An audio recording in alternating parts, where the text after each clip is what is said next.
Episode 2, Rain on the Overfloat.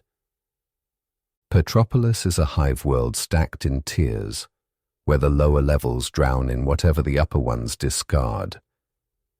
At the bottom of its capital hive, where the city finally gives up pretending to hold together, lies the Overfloat. Rotting boardwalks stitched between leaning habs, storm roofs rattling under constant rain, moss packed into the joints where metal gave up. 40 stories of living space hang over mud and runoff. Zale walks beside a man who doesn't belong. He uses the name Ravenor, a rich man's name, a joke out here. Tall, broad, dangerous, the kind of problem you notice from far away. Zale has a plan. He always does. This one ends at the door of Genevieve X. Deliver the stranger, impress her, maybe earn a place in her household of knives. The door. The gate shimmered with a humming shield, energy crawling like static across the frame. A heavy gun tracked them from its swivel mount. Genevieve's seneschal floated forward in a glass coat, parasite thin, voice sharp. Taper. He loved rules. They let him hurt people politely. Nail pushed Zale ahead, smiling lies. As Zale stumbled forward, something touched his mind. Not a voice, not words, but a distinct psychic presence, registered where nothing should have been at all. Then the pistol came out. 2 guards dropped, neat holes punched through their skulls.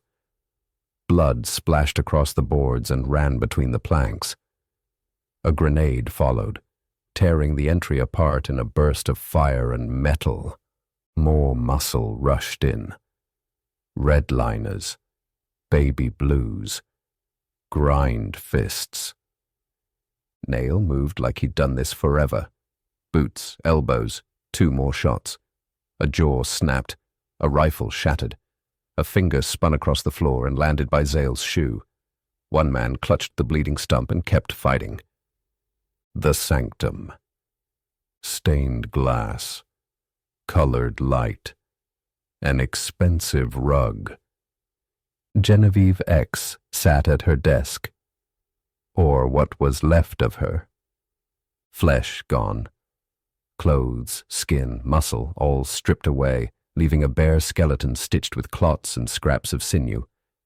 Whatever had taken her had done so carefully, and had finished long before Nail arrived. The room was dead silent. Harlan Nail, the stranger said to the corpse. Certified agent of the Inquisition. The words didn't bring her back. They only confirmed a new problem. The trail they had hoped to climb through her ended here. Another rung snapped off. Genevieve X had not been the source. She was infrastructure, a gate that filtered, protected, and profited. Whatever fed her house had already moved on, upstream and out of reach. If they wanted the glass, they would have to stop knocking on doors and start following money. Sonsal's house. Formal B kept the acid rain outside, sealed away and ignored. Down hive, the city sagged and drowned. Up here, it was dry, quiet, and clean. Umberto Sonsal collected beauty, and one ugly thing, flects, red tissue sealed in dirty glass. You didn't eat them. You stared, and something stared back. Patience Kais wore a tight dress and the right smile. She warmed the air with a thought, perfumed it with another. When Sonsal dared to be bold, she showed him the truth. I am an agent of the Inquisition. He folded instantly, She gave him choices: disgrace, prison, or worse. He gave her an address: Drasse Bazarov, Engine Imperial, Supplier. Kiss scratched the details onto her arm. Ink would be too obvious. Then Sonsal made the mistake. He looked at her. He stumbled, panicked, fired, blind. A mirror shattered. His bodyguards crashed through the door.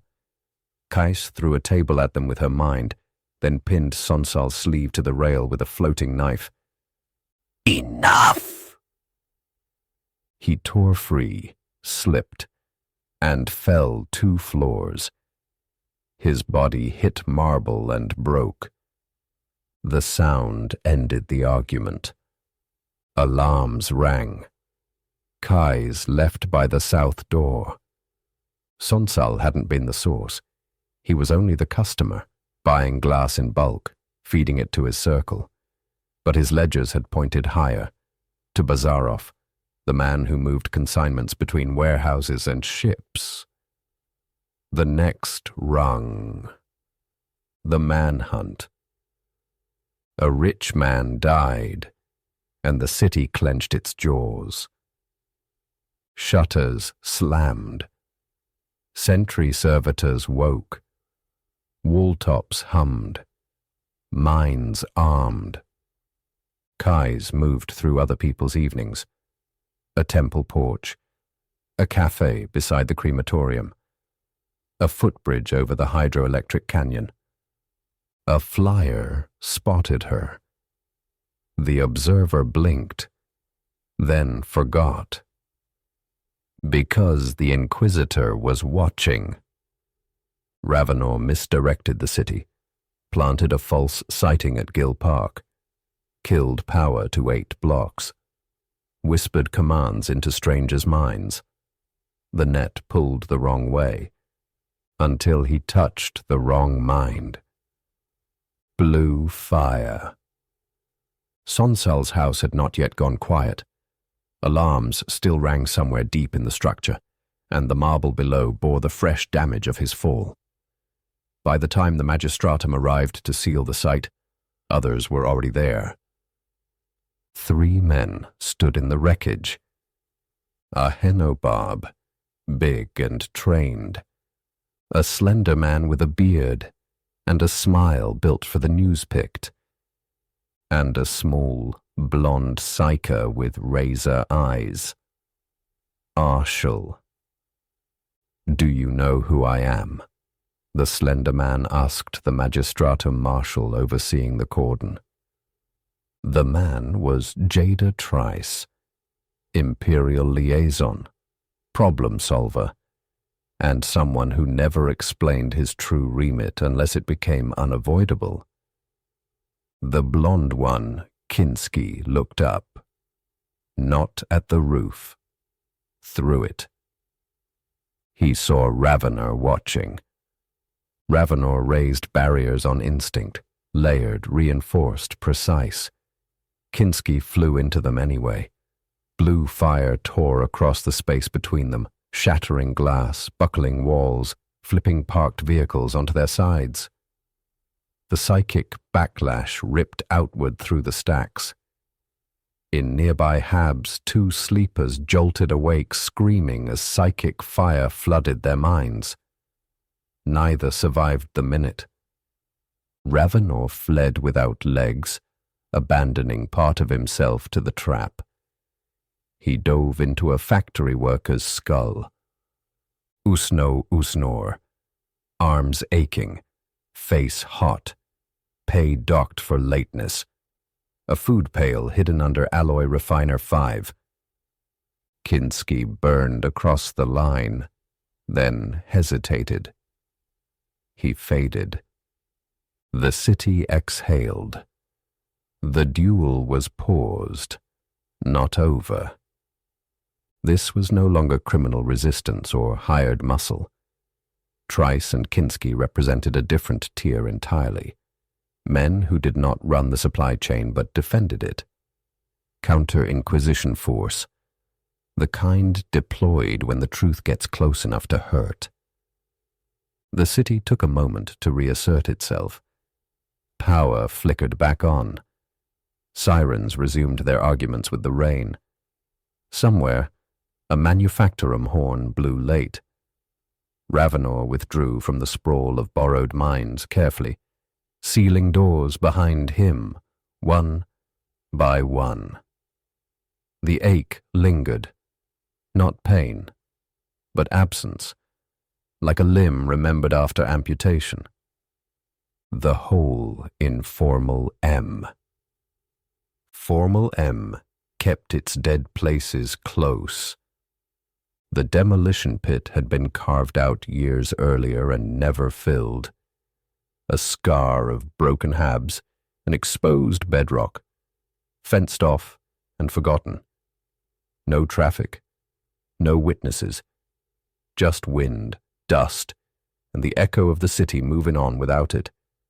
That was why it had been chosen.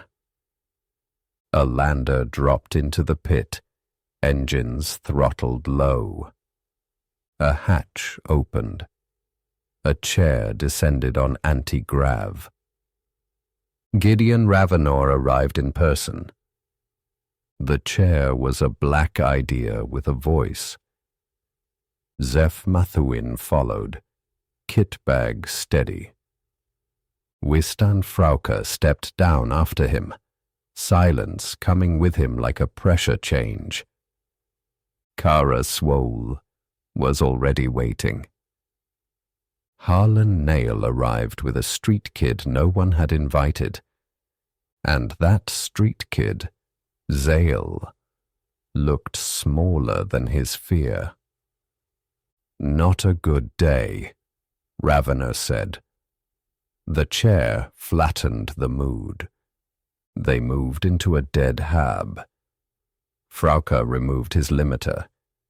The air changed. Not colder, but emptier. Thoughts dimmed as if someone had lowered the room's awareness by degrees, and privacy hardened, the very space around them a psychic blind spot. For the others in the room, the discomfort came next. A subtle pressure behind the eyes. A wrongness that made standing too close to Frauke feel like a mistake. This was what Frauke lived with every day, reflected now outward instead of inward. He stood at the center of it, eyes unfocused, presence reduced to a kind of absence. There, and yet felt only in what vanished around him. Ravenor did not waste time. With Frauke holding the room closed, he let the silence stretch just long enough for everyone to feel the shift. Then his voice moved through the space, calm and exact, pulling events into order as he spoke. Genevieve X was dead. Her house in ashes. Kais named Drasa Bazarov. Supplier. Address confirmed. And Ravenor named Kinski, a psyker of terrifying strength. A Henobarb supported him. Trice commanded. None of them licensed. Assignments fell. Thonius had joined them quietly during extraction. In the grime of the hive he looked faintly out of place, and preferred it that way. Since then he had been watching faces, marshals at the cordon, workers pretending not to stare, anyone who lingered too long. He committed them to memory in case they mattered later. Nail and Kara secured transport and a base. Zeph set counter-snoops and bullied a cargo 8 into motion, a battered anti-grav hauler meant for crates, not people, forcing its flight tags to lie until it belonged to nobody in particular. Frauke smoked and offered nothing but his presence. Ravenor glided to the boy. "In Genevieve'Thex's house," Ravenor said, his voice touching Zale's mind without passing through the air. "You heard me." Zale shrugged. The presence of the chair filled his thoughts, steady and deliberate. Calm spread, heavy and irresistible. Sleep took him. Thonius searched the boy's pockets. He winced faintly at the grime, then ignored the instinct, curiosity overriding distaste, then paused. A small packet wrapped in red tissue. It felt wrong in his hand, as if it weighed nothing and everything.